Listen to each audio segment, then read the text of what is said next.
Welcome to AP Environmental Science for the 2020-2021 school year, or as I like to call it, AP Environmental Science Quarantine Edition.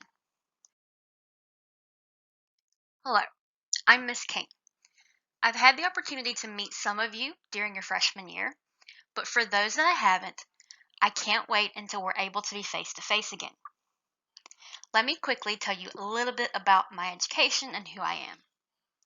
So I have a Bachelor of Arts in Environmental Studies from UNCG, and I have a minor in Anthropology and Medieval History. I earned my teaching certification in 2016 and my Master's of Science in Curriculum and Instruction in 2019.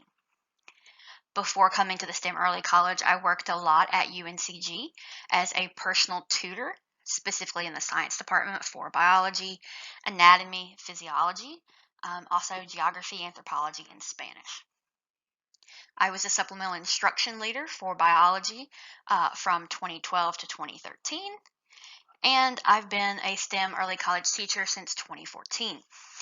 This will be my 7th year teaching APES, my 4th year teaching seminar, and my 2nd year teaching AP research. This will also be my 5th year being the advisor for the junior class. So that's the serious introduction. But who am I really? Yes, this is me stepping out of the TARDIS. It was taken several years ago at HeroesCon in Charlotte, North Carolina. If you haven't already figured it out, I am a huge nerd. I love musicals, although Hamilton and Phantom of the Opera are probably my favorites. I enjoy watching wrestling on Wednesday nights. My preferred show of the moment is AEW on TNT. I love comics. When it comes to Marvel, Loki is my favorite. When it comes to DC, Harley Quinn all the way. As you may have guessed from my minor in college, I love medieval history, specifically medieval England. If you want to know anything about any king of England, I could probably tell you. I grew up in a little town in Virginia called Pound, P-O-U-N-D. You can actually see it on that little star in Virginia there. And the picture right above it is the main street in the town I grew up in. No traffic lights. I also enjoy coming home, relaxing, and watching The People's Court, which is an old lady show, but I'm okay with that. And in my spare time, I write novels. I have 2 in a series that are already published. I'm working on the 3rd one in that series now. And I have an additional story out that will be the start of a new series. We have the unfortunate task of starting our school year separate. We won't be able to be face-to-face to get to know each other. So the running of this class is going to change. It's going to be modified as new decisions are made, and we may be moving closer to face-to-face instruction. I promise you we're going to cover all of our bases, and I will communicate with you pretty regularly so you know what's going on. Here are the 2 most likely scenarios that we'll deal with in the upcoming months. We'll begin by a fully distanced class. This means that each week I'll give you a learning plan showing due dates, standards, and sessions where I'll have live times and office hours. The information that you're learning new will be shared via online videos and textbook readings. Most of your labs will be at-home simulations that you can do with the things you have laying around your house. You'll be taking assessments either via Canvas or through AP Classroom. And of course, I'll have office hours and tutorials online using Canvas conferences. Should we move into a mixed environment, you'll still get the learning plan with your due dates, learning goals, and live session times. Information will be shared the exact same way. However, when we are able to be physically present with each other, those times will be used for labs, simulations, and taking assessments. I will still have office hours and tutorials online via Canvas conferences. If we move into a fully together module, I will let you know what the class will look like from that point forward. So what digital resources are you going to need? You'll need access to the AP Environmental Science Canvas course, where you are watching this video most likely. You'll need access to AP Classroom, which will require you to create a College Board account if you don't already have one. Instructions for that can be found on the Canvas page. You'll also need access to Remind 101. We'll be using this throughout the semester to share information with you and for you to communicate with me. You can also follow me on Twitter at Miss King Apes or follow the Science by Miss King YouTube channel, where you'll find a lot of useful videos going up. What physical resources are you going to need? My hope is that you'll have access to these 3 books: Environmental Science by Friedland and Relea, the Barron's AP Environmental Science Review Book, and BioZone's Environmental Science Practice Workbook. If you are unable to have access to all 3 of these books, you will definitely at least have access to the textbook. You should also be prepared to buy your own copy of World War Z, An Oral History of the Zombie War by Max Brooks. Otherwise, you'll need a notebook of your choosing, pens, blue or black only, and pencils only for in-person instruction and assessments, a calculator that is not on your cell phone or your computer. A regular scientific calculator is fine. A laptop computer with access to Word or Google Docs, and Excel or Google Sheets. Let's talk general expectations. What do I expect you to do throughout this course? We're going to be relatively general, and all of these things can apply to whether we are fully distance, mixed, or fully in-person class. The major thing I want you to remember is this quote from Winston Churchill. Continuous effort, not strength or intelligence, is the key to unlocking our potential. This is the foundation upon which I build my teaching philosophy. You have to put in effort. You have to be willing to fail, learn from your failure, get up, and try again. Just because you're smart doesn't mean you're going to get a good grade or succeed. Smart needs the effort attached to it. Without the effort, you will not reach your potential in this course. Here are the general expectations. Please make note that the first one applies only if we are in a physical classroom together. Leave things as you found it.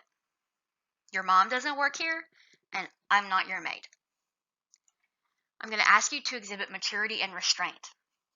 If we're in online live conferences, mute yourself so you're not distracting others, and refrain from sending chat messages that distract your peers from being able to understand the material. Own up to who you are. If you make a mistake, tell me. If you don't do your homework, tell me. I would rather you tell me the truth and earn my respect than try to lie to me and make me not trust you. But this also means you have to own what you did and own the consequences of that action or inaction. And lastly, learn from your failures. You're going to fail in this class. It is inevitable, and that's okay. These are small failures, not the big failures that are going to end up on your transcript. To learn from your failure, you have to change your behavior. Accepting that failure is part of life is different than accepting failure and not changing. You have to make the change. In-class expectations tend to be the same whether we are online or whether we're in person. The first one, of course, be on time. If we're in class, in the physical room, you need to be in your room, in your seat, with your stuff, ready to go. If we're doing digital, you need to be logged in as close to time to start as possible. Be prepared. That means have your stuff, do the prep work. Stay on task. When it's time to work, give me everything you've got. Give me your all. I promise that you'll have times to take breaks and to relax during the work that we're doing, but give me everything you've got during the time that we're working. Participate. Take notes. Take part in discussion boards. Take part in discussions in the live lessons. Take part in the tutorials. Be responsible and show integrity. General online expectations mean check Canvas and AP Classroom daily. Things will be posted often, and I won't always send you a remind or tell you verbally when something is due. Participate in the discussions in a way that moves them forward, not just agreeing or disagreeing with someone without explanation. Submit your items on time. Deadlines are important. This class moves quickly. You have to stay on top of things in order for us to be able to cover everything you need for the AP exam. However, I do know that you are taking multiple AP classes and that you are also doing this distance. I understand that that is a new thing for a lot of people, and I will try to manage my deadlines so that you're not overwhelmed with work through all of your classes. And definitely complete the assignments before you come to class or before you join the live class. You will be lost if you haven't. You've heard me talk a lot in here about showing respect and maturity and integrity, and owning up to who you are and the consequences of your mistakes. Please know that this is my pet peeve, okay? It's important that you look on Canvas and you read and understand the academic integrity policy. It is detailed explicitly. You should read them and be familiar with them. You will be held to these standards, whether you've read them or not, because you've been given ample time to do so. General guidelines mean do your own reading, do your own notes, don't share your quizzes online, don't let someone share your homework, and don't ask to share someone's homework. As I said, this is my biggest pet peeve. Academic integrity violations are the same thing as lying. It's disrespectful of me as a teacher for doing all the work that I do, and your peers who actually put in the time to get to the end goal that you're trying to sneak by. Okay, so how are you going to know how you're doing in the course? Let's talk grading and progress. This course uses additive grading. This means that you begin with 0 points. You begin the semester with a 0. You will earn your way up by completing assignments.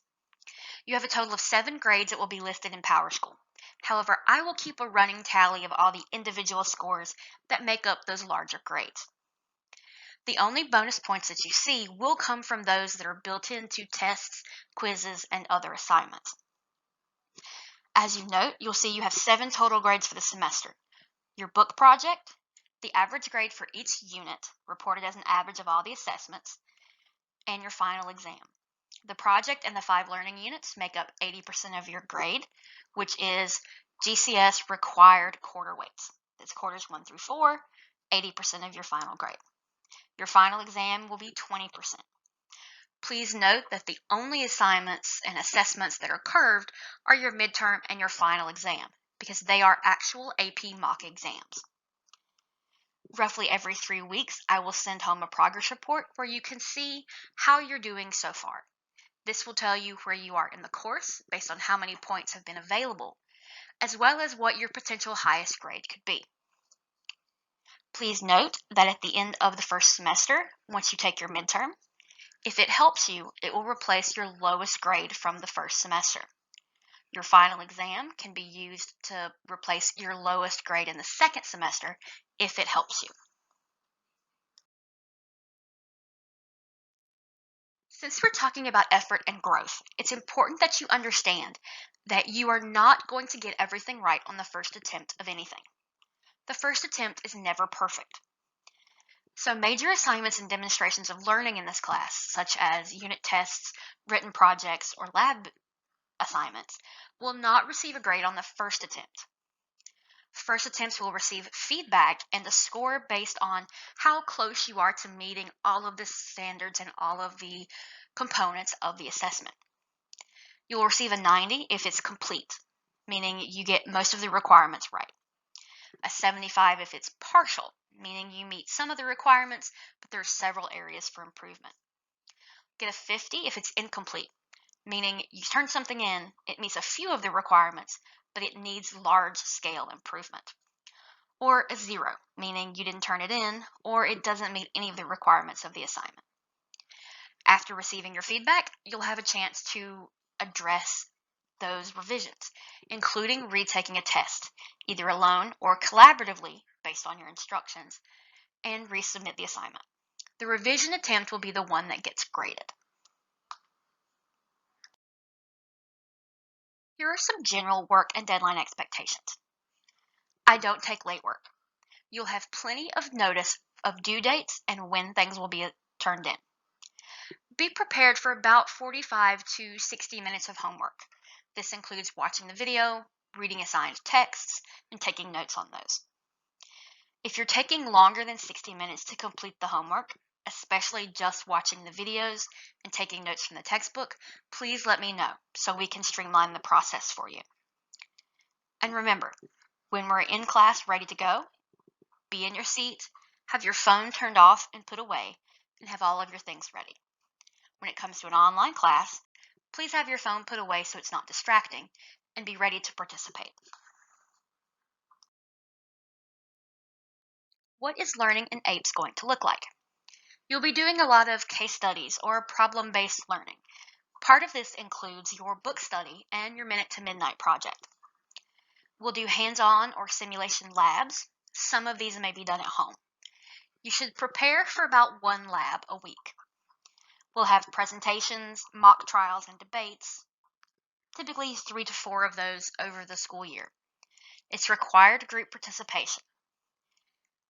As we're doing this digitally and in distance learning, I will work through how these things are actually going to happen so that you have the best opportunity to work with groups, but also able to use the materials that you have.